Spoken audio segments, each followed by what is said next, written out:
নমস্কাৰ মৰমৰ ছাত্ৰ-ছাত্ৰীসকল সকলোকে স্বাগতম জনাইছোঁ আছাম ষ্টাডি ইনফো চেনেলটোলৈ।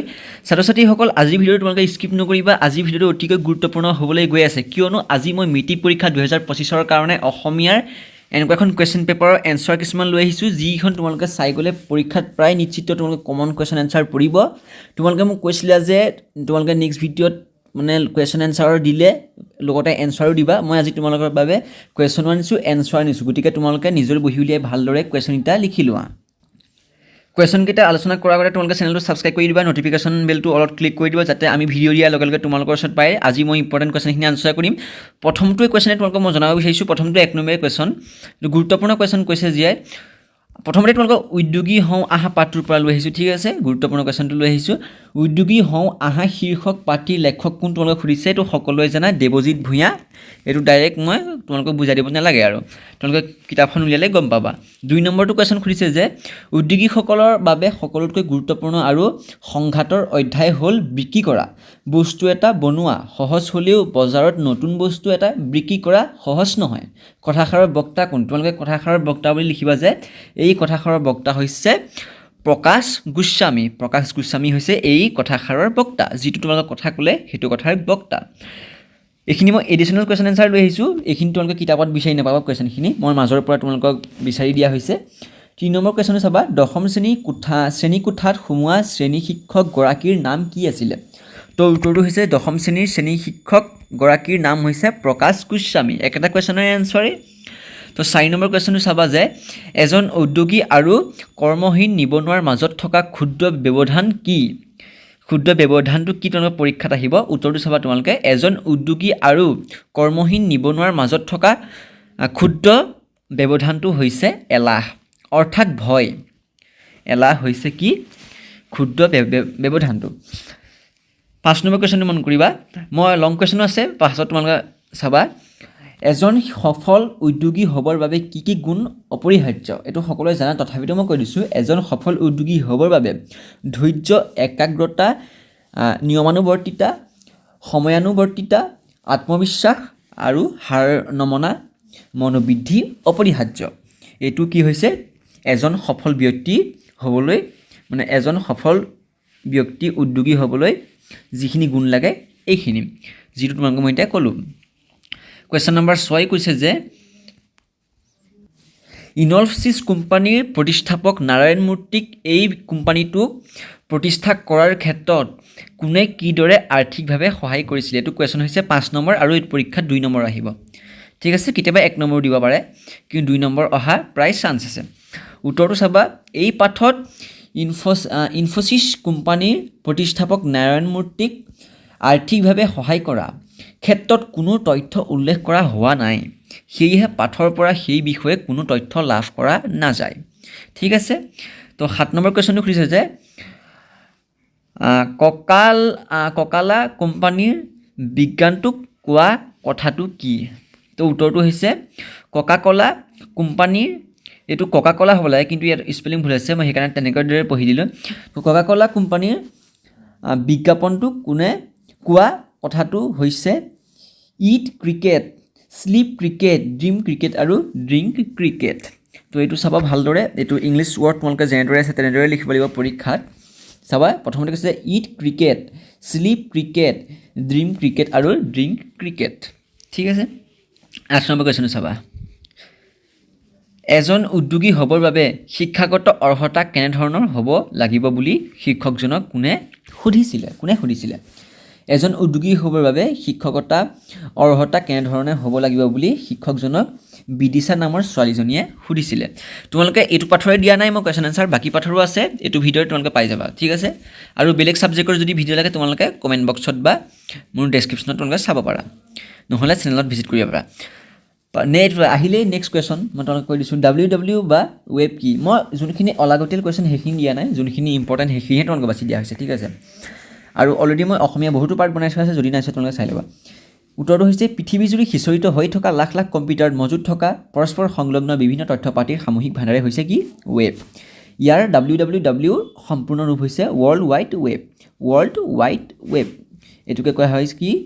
WWE বা ৱেব।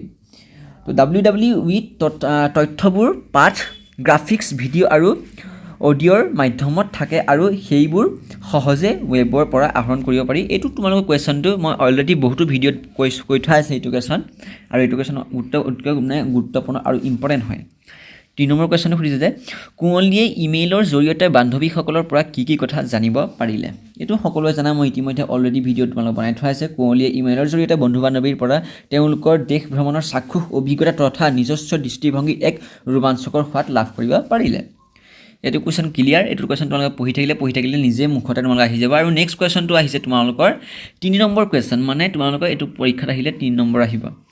ইণ্টাৰনেটৰ সহায়ত কুঁৱলীয়ে কি নতুন অভিজ্ঞতা আহৰণ কৰিলে। উত্তৰটো চাবা, এনচাৰটো যিটো আছে, ইণ্টাৰনেটে কুঁৱলীৰ মন মগজু সম্পূৰ্ণৰূপে অধিকাৰ কৰি ৰাখিবলৈ ধৰিলে। ইণ্টাৰনেটৰ সহায়ত কুঁৱলীয়ে ন অভিজ্ঞতা অৰ্জন কৰিলে। ইণ্টাৰনেটৰ বিভিন্ন ৱেবছাইটসমূহৰ পৰা তাই বিজ্ঞানৰ বিভিন্ন পৰীক্ষা নিৰীক্ষাৰ বিষয়ে শিকি ল'লে। তাই ইমেইলৰ সোৱাদত ইমান অভিভূত হ'ল যে ভিডিঅ' কলিঙৰ সোৱাদো তাই ল'বলৈ উদ্গ্ৰীৱ হৈ পৰিল। তো এইটো যিটো পেৰাগ্ৰাফ তোমালোকক মই দিছোঁ, এইটো পেৰাগ্ৰাফ ভালদৰে তোমালোকে যদি পৰীক্ষাত আহে কুৱেশ্যনটো, তেনেহ'লে যদি এনেদৰে লিখি দিয়া তেতিয়া তোমালোকে গোটেই সম্পূৰ্ণ নম্বৰটো পাই যাবা। কাৰণ এই যিটো পেৰাগ্ৰাফ এইটোতে গোটেই কথাখিনি সোমোৱাই দিয়া হৈছে। কুঁৱলীয়ে নীতি শিক্ষা থকা পুৰণি চিনেমা, সুগায়ক গায়িকাৰ মন প্ৰাণ মুকলিত কৰা চিৰযুগমীয়া গীতসমূহৰ লগতে খেলা ধূলাত তাই আজৰি পৰত উপভোগ কৰি মনটো উৎফুল্লিত কৰি ৰাখে। তো এইটোৱে হৈছে ইয়াৰ টপিকটো। আৰু 5 নম্বৰ কুৱেশ্যনটো এটা গুৰুত্বপূৰ্ণ কুৱেশ্যন, ভাইৰাছে কম্পিউটাৰ এটা কেনেদৰে বিজুতি ঘটাব পাৰে বুলি তোমালোকক কুৱেশ্যনটো আহিব পৰীক্ষাত। আৰু এইটো 2 বা 3 নম্বৰ আহিব, 2 পৰা 3 নম্বৰ অহা চান্স আছে, 4 নম্বৰটো নাহে বাৰু, 2 পৰা 3 নম্বৰ আহিব।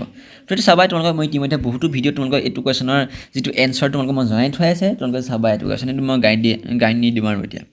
তাৰপিছত চাবা একেটা কুৱেশ্যন এইটো। তাৰপিছত 6 নম্বৰ কুৱেশ্যনটো চাবা, 6 নম্বৰ কুৱেশ্যনটো গুৰুত্বপূৰ্ণ। ইণ্টাৰনেটৰো মিঠা সুবিধাৰ লগতে তিতা অসুবিধাও আছে। কথাষাৰৰ বক্তা কোন? তোমালোকে সকলোৱে জানা কথাষাৰৰ বক্তা হৈছে চাবানা বাইদেউ। ইণ্টাৰনেটৰ সুবিধা আৰু অসুবিধাসমূহৰ বিষয়ে তোমালোকে লিখি দিবা। মই তোমালোকক দেখাই দিছোঁ পেৰাগ্ৰাফটো, ইতিমধ্যে মই এইটো ভিডিঅ' বনাই থোৱা আছে, ক'বলৈ আৰু দৰকাৰ নাই। তোমালোকক লাহেকৈ দেখাই দিছোঁ, তোমালোকে ভিডিঅ'টো ৰখাই ল'বা, নহ'লে ডাউনলোড কৰি ল'বা, ঠিক আছে। তো এইবাৰ আহিলে প্ৰথমটো কুৱেশ্যন বৰগীতৰ পৰা আহিছে, 2 বা 3 নম্বৰৰ কুৱেশ্যনখিনি আহিছে। যোনখিনি শ্বৰ্ট কুৱেশ্যন সেইখিনি তোমালোকে জানিবাই, তোমালোকে কবিতাটো পঢ়িলেই তাতে তোমালোকে গম পাই যাবা। লং কুৱেশ্যন সেইখিনি তোমালোকৰ প্ৰয়োজনীয়। ইম্পৰ্টেণ্ট কুৱেশ্যন দিয়া হৈছে, বৰগীতৰ 5টা লক্ষণ লিখা। 3 নম্বৰ আহিব পৰীক্ষাত, 3টা লক্ষণো আহিব পাৰে। তোমালোকৰ 3টা লক্ষণ বুলি দি তোমালোকৰ মানে 3 নম্বৰ কুৱেশ্যন মানে আহিব। 3 নম্বৰ যদি কুৱেশ্যন আহে, মানে 3 মাৰ্কছৰ যদি আহে, 3টা লিখিব লাগে 3টা লিখিবা, 4টা লিখিলে 4টা লিখিবা। মই অলৰেডি তোমালোকক 5টা লক্ষণ লিখিব কৈছোঁ, মানে তোমালোকে 3টা আহিলে 3টা লিখিব পাৰিবা যাতে। তো চাবা, মহাপুৰুষ শংকৰদেৱ আৰু মাধৱদেৱৰ একশৰণ হৰিনামৰ ধৰ্মৰ প্ৰচাৰ আৰু প্ৰসাৰৰ উদ্দেশ্যে ভগৱানৰ লীলা মাহাত্ম্য প্ৰকাশক এক শ্ৰেণীৰ উচ্চ আধ্যাত্মিক ভাৱ সম্পন্ন গীত ৰচনা কৰে। এই গীতবোৰক বৰগীতৰ আখ্যা দিয়া হয়। আৰু বৰগীতৰ যিখিনি লক্ষণসমূহ ডাইৰেক্ট দেখাই দিছোঁ মই, ঠিক আছে। লক্ষণসমূহ চাবা, এনেকুৱা পইণ্ট দি লিখিবা, তেতিয়া তোমালোকে ভাল মাৰ্ক পাবা। বৰগীতসমূহ শাস্ত্ৰীয় ৰাগতালযুক্ত হয়। বি হৈছে বৰগীতৰ ভাষা বৰ্যাৱলী, সকলোৱে জানা। বৰগীতসমূহ ভক্তিমূলক তথা ঈশ্বৰ মাহাত্ম্যপূৰ্ণ, সকলোৱে জানা। মানে বৰগীতসমূহত সদায় ভক্তিমূলক থাকে কথা। ডিটো হৈছে বৰগীতসমূহ মূলতঃ ভক্তিৰস প্ৰধান, যদিও তাত দাস্য, শান্ত, বাতচল্য আৰু ৰসৰো সমাৱেশ ঘটে, সকলোৱে জানা। তাৰপিছতে ইটো হৈছে মাধৱদেৱৰ বৰগীতসমূহ ঘাইকৈ শিশু কৃষ্ণৰ লীলা বিষয়ক, এইটো ভাই দিব পাৰিবা। তাৰপিছত কৈছে বৰগীতৰ যিটো চমু টোকা লিখিবলৈ আহিব পৰীক্ষাত, তোমালোকৰ 3টা চমু টোকা লিখিবলৈ আহে। তাৰ ভিতৰত এটা তোমালোকক পৰিব পাৰে যে বৰগীতৰ বিষয়ে এটা চমু টোকা, মানে যিটো তোমালোকৰ বৰগীত পাঠটো পাইছা, কবিতাটো পাইছা, সেইটো তোমালোকে ভালদৰে এটা কথাত লিখিব লাগিব। মই দেখাই দিছোঁ পেৰাগ্ৰাফটো, তোমালোকে এইটো লিখি ল'বা, দেখাই দিছোঁ, ভিডিঅ'টো ৰখাই ল'বা।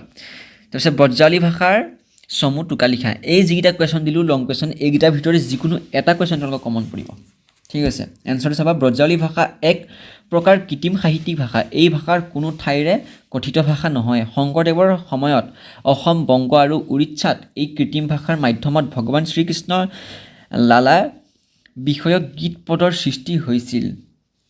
তাৰ যি বালকৃষ্ণৰ যি শিশুলীলা, তাৰ ওপৰত মানে গীত পাঠৰ সৃষ্টি হৈছিলে। এই সাহিত্যিক ভাষাক ব্ৰজুল আৰু অসমীয়া ব্ৰজাৱলী ভাষা বোলা হয়। পশ্চিমা হিন্দীৰ অপ্ৰভংগ ব্ৰজভাষাৰ মানে যিটো ব্ৰজভাষাৰ লগত ইয়াৰ কোনো সম্পৰ্ক নাই বুলি কৈছে ইয়াত। ব্ৰজাৱলী ভাষাৰ মূল ভেটি হৈছে মৈথিলী। এইটো তোমালোকৰ কুৱেশ্যন আহিব যে ব্ৰজাৱলী ভাষাৰ মূল ভেটি কি? মৈথিলী বুলি লিখি দিবা।